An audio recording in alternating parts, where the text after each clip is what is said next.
Republicans in the U.S. Congress have joined President Donald Trump in celebrating their first major legislative victory of the year. It is the most sweeping rewrite of the U.S. tax code in 31 years. And while corporate taxes are going down in other major countries, Korea has decided to raise its tax rates for the upcoming year. Cha Sang-mi has this report. U.S. President Trump enjoyed his first major legislative win on Wednesday after a year of GOP infighting and political stumbles. The most extensive tax reform since 1986 has passed through Congress and now heads to Trump's desk to be signed into law on January 3rd next year. The changes would cut federal revenue by almost $1.5 trillion over the coming decade, but Republicans claim it will boost economic growth and create jobs.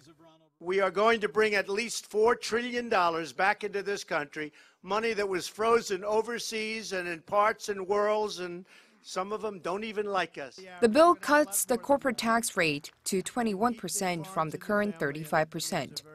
With Trump's win on the tax code rewrite, a downward trend in global corporate tax rates is expected. Some major countries are already jumping on the tax reduction bandwagon. Japan's Prime Minister Shinzo Abe had already decided to cut corporation tax to below 30% and is in the process of cutting the effective tax rate to around 35%. French President Emmanuel Macron has announced steep cuts in corporation tax, reducing it to 25% by 2022 from its current level of 33%.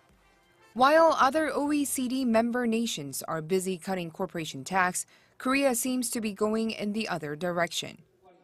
On December 5th, Korean lawmakers agreed to raise the income tax rate for some of the country's highest-earning companies to 25% from the current 22%. Cha Sang-mi, Arirang News.